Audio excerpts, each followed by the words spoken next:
नमस्कार। प्रादेशिक समाचार के साथ मैं पूनम किरकेट्टा। पहले मुख्य समाचार।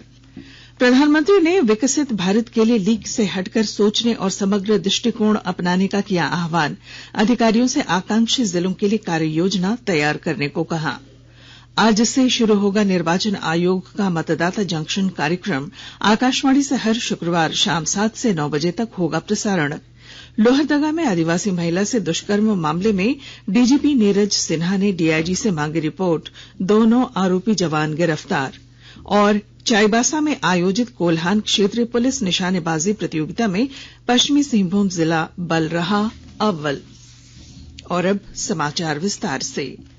प्रधानमंत्री नरेंद्र मोदी ने लीक से हटकर सोचने और समग्र दृष्टिकोण अपनाने के महत्व पर बल दिया है। प्रधानमंत्री ने कल नई दिल्ली में सहायक सचिव कार्यक्रम 2022 के समापन सत्र में भारतीय प्रशासनिक सेवा के 2020 बैच के अधिकारियों को संबोधित किया। उन्होंने कहा कि अमृत काल में विकसित भारत के लक्ष्य की प्राप्ति सुनिश्चित करने में अधिकारियों की अहम भूमिका है। श्री मोदी ने कहा कि अधिकारियों को अमृत काल में देश की सेवा करने और पंच प्रण के लक्ष्य को प्राप्त करने का अवसर मिला है। श्री मोदी ने समग्र दृष्टिकोण के महत्व को स्पष्ट करने के लिए प्रधानमंत्री गतिशक्ति मास्टर प्लान का भी उल्लेख किया। प्रधानमंत्री ने नवाचार के महत्व पर भी चर्चा की। उन्होंने बताया कि यह कैसे सामूहिक प्रयासों और देश की कार्य संस्कृति का हिस्सा बन गया है। उन्होंने स्टार्टअप इंडिया योजना की चर्चा करते हुए बताया कि पिछले कुछ वर्षों में देश में स्टार्टअप्स की संख्या में किस तरह से काफी बढ़ोत्तरी हुई है। प्रधानमंत्री ने अधिकारियों से एक जिला एक उत्पाद पर ध्यान केंद्रित करते हुए अपने जिलों के उत्पादों के निर्यात के अवसर तलाशने को कहा। उन्होंने अधिकारियों से आकांक्षी जिला कार्यक्रम के लिए अपनी कार्य योजना तैयार करने को भी कहा। आपकी योजना आपकी सरकार आपके द्वार कार्यक्रम को लेकर रामगढ़ जिले में उपायुक्त रामगढ़ माधवी मिश्रा की अध्यक्षता में बैठक हुई। इस दौरान उपायुक्त ने कहा कि इस वर्ष यह कार्यक्रम 2 चरणों में किया जा रहा है। पहला चरण 12 से 22 अक्टूबर और दूसरा चरण 1 से 14 नवंबर तक आयोजित होगा। उपायुक्त ने सभी प्रखंड विकास पदाधिकारियों सहित अन्य अधिकारियों को योजनाबद्ध तरीके से कार्य करते हुए सभी पंचायतों में शिविर के लिए स्थल चयन करने का निर्देश दिया। उन्होंने शिविर स्थलों का व्यापक प्रचार प्रसार करने और जनप्रतिनिधियों की सहभागिता भी सुनिश्चित करने का निर्देश दिया। उपायुक्त ने कहा कि सभी अधिकारी ये सुनिश्चित करें कि शिविर में आने वाले ज्यादातर लोगों की समस्याओं का निष्पादन और योजनाओं का लाभ उन्हें शिविरों में ही दे दिया जाए। वहीं जिन आवेदनों का निष्पादन शिविर के दौरान नहीं किया जा सकता है, उन्हें त्वरित निष्पादन करने के लिए योजनाबद्ध तरीके से कार्य करें। आकाशवाणी अनूठी पहल के साथ स्वतंत्रता के 75 वर्ष का उत्सव मना रहा है। इसका शीर्षक है आजाद भारत की बात आकाशवाणी के साथ।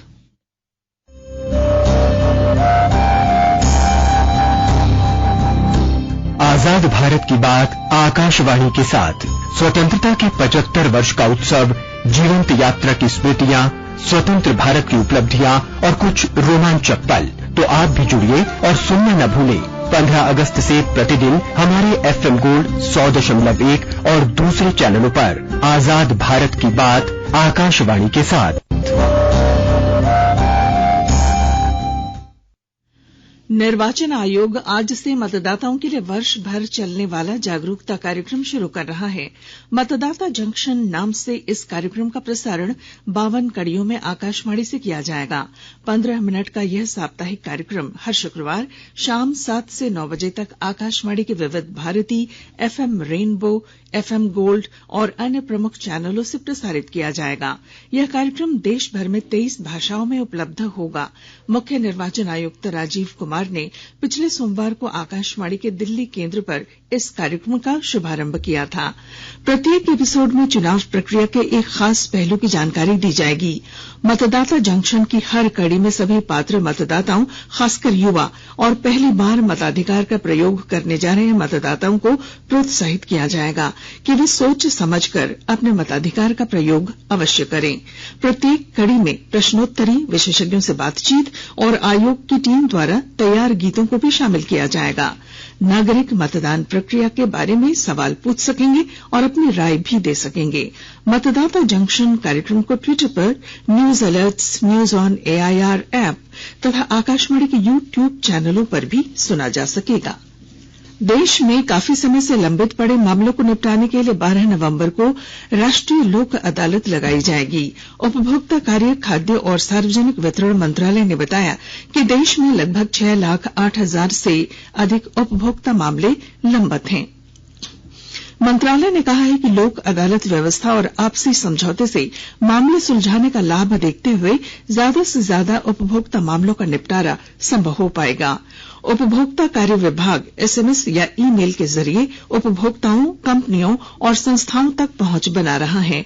ऐसे 3 लाख पक्षकारों के फोन नंबर या ईमेल विभाग के पास हैं जिनके मामले आयोग में लंबित हैं। बीमा क्षेत्र के 1,68,000, बैंकिंग से जुड़े 71,000, बिजली विभाग के 33,000, रेलवे के 2,000 और ई कॉमर्स के 1,000 से भी ज्यादा मामले लंबित हैं। विभाग का लक्ष्य उपभोक्ताओं को निष्पक्ष और दक्ष शिकायत निपटारा प्रणाली मुहैया कराते हुए उपभोक्ताओं को संरक्षण और सुरक्षा प्रदान करना है। आकाशवाणी के ताजा तरीन समाचारों के लिए आप हमारी वेबसाइट newsonair.com पर लॉग ऑन कर सकते हैं। ताजा समाचार Twitter handle @AIR News Alerts और Facebook page all India radio news पर भी उपलब्ध है। आप प्रादेशिक समाचार एकांश के ट्विटर हैंडल @AIR News _ और फेसबुक, इंस्टाग्राम पेज तथा YouTube channel AIR News Ranchi पर भी हमारे बुलेटिन सुन सकते हैं। प्रादेशिक समाचार आप आकाशवाणी रांची से सुन रहे हैं और अब पेश हैं कोरोना से बचाव के कुछ संदेश। कोविड-19 से बचाव और सुरक्षित रहने के 3 उपाय। मास्क लगाएं, 2 गज दूरी है जरूरी, सुरक्षित दूरी रखें, हाथ और मुंह साफ रखें।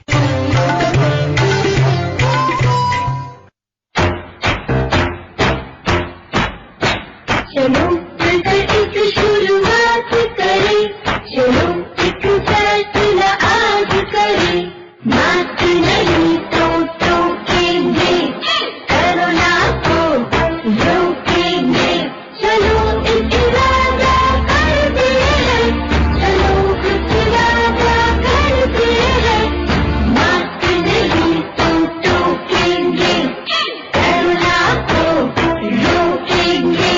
भारत सरकार द्वारा जनहित में जारी। समाचार में आपका फिर स्वागत है। लोहरदगा के सरंगदाग थाना क्षेत्र में आदिवासी महिला के साथ दुष्कर्म मामले में डीजीपी नीरज सिन्हा ने डीआईजी से रिपोर्ट मांगी है। डीआईजी अनीश गुप्ता ने खुद मुख्यालय पहुंचकर डीजीपी को पूरे मामले की जानकारी दी है। डीआईजी ने आरोपितों पर क्या कार्रवाई की जा रही है, इसकी भी जानकारी डीजीपी को दी। दूसरी ओर पुलिस ने महिला को लोहरदगा सदर अस्पताल में इलाज के लिए भर्ती कराया था, लेकिन सदर अस्पताल से प्राथमिक उपचार के बाद गंभीर हालत में उसे रांची रिम्स में भर्ती कराया गया है। चिकित्सकों के अनुसार पीड़ित महिला की स्थिति चिंताजनक है। 4 अक्टूबर को आदिवासी विधवा महिला के साथ सामूहिक दुष्कर्म की वारदात को अंजाम दिया गया था। मामले में आईआरबी के 2 आरोपी जवानों को गिरफ्तार किया गया है। गुमला जिले के उपायुक्त सुशांत गौड़ा ने सांसद आदर्श ग्राम में चयनित योजनाओं को लेकर समीक्षा बैठक की। बैठक में उपायुक्त ने अधिकारियों को सांसद आदर्श ग्राम में माली का चयन कर प्रशिक्षण देने और प्रत्येक गांव में सभी योजनाओं का लाभ पहुंचाने का निर्देश दिया।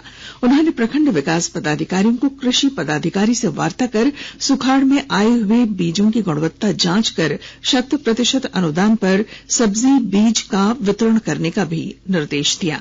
उपायुक्त ने सभी आदर्श ग्रामों में आंगनबाड़ी केंद्र, विद्यालय और स्वास्थ्य केंद्र का निरीक्षण करते हुए प्रस्ताव तैयार करने को कहा है।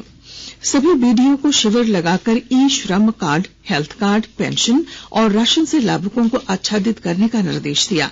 उपायुक्त सुशांत गौड़ा ने जिला मुख्यालय से सटे करौंदी और तेलगांव पंचायत में रूरबन मिशन के अंतर्गत क्रियान्वित योजनाओं की समीक्षा भी की।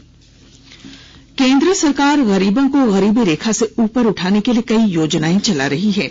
इन कल्याणकारी योजनाओं में एक प्रधानमंत्री आवास योजना से गिरिडीह में कई ऐसे परिवार हैं जिनकी जिंदगी में सकारात्मक बदलाव आए हैं।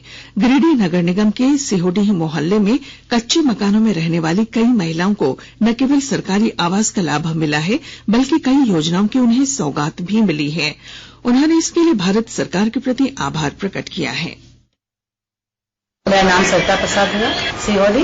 पहले हम लोगों का वर्करशिप का घर था और 2 ही रूम था, जिसमें और हम लोग बहुत लंबा फैमिली है, जिसमें हम लोग रहने में भी दिक्कत होता था। पर सरकार के द्वारा हम लोगों को कुछ मदद मिला उसमें, और उसमें अपना पैसा मिला करके ये मकान बनवाए हैं। आज भी बहुत हम लोग खुश है। इसके राशन कार्ड मिला, आयुष्मान कार्ड मिला, घर मिला, शौचालय भी बनवाए हैं, गैस भी मिला है। ये सरकार को हम लोग बहुत बहुत धन्यवाद देते हैं। मेरा नाम सहदेव दास हो गया, सीओडी। हम लोग रहते थे मट्टी के घर में, पहले खपड़ा था, अभी मिल गया है। जैसे सरकार दिया है कॉलोनी, प्रधानमंत्री आवास योजना, उसमें हम लोग अभी रह रहे हैं बढ़िया से, सब ठीक ठाक है, खुश है।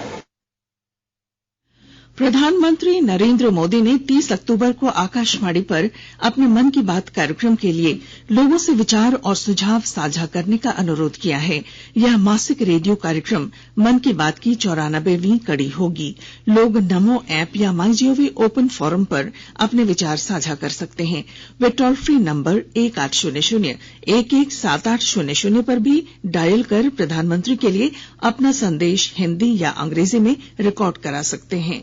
लोग 1922 पर मिस्ड कॉल भी दे सकते हैं और एसएमएस के जरिए प्राप्त लिंक पर प्रधानमंत्री को सुझाव दे सकते हैं। वाणिज्य और उद्योग मंत्री पीयूष गोयल ने चार्टर्ड अकाउंटेंट्स का आह्वान किया है कि वे देश की चार्टर्ड अकाउंटेंसी फर्मों को विश्व स्तरीय बनाने का प्रयास करें। वे कल नई दिल्ली में institute of chartered accountants of India के दीक्षांत समारोह को संबोधित कर रहे थे। श्री गोयल ने कहा कि चार्टर्ड अकाउंटेंट्स को समानता पर आधारित समावेशी विकास को बढ़ावा देने के लिए प्रतिबद्ध रहना चाहिए। श्री गोयल ने युवा चार्टर्ड अकाउंटेंट से कहा कि वे ऑडिटिंग, अकाउंटिंग और प्रबंधन परामर्श के साथ साथ उद्यमिता के रास्ते भी तलाशें।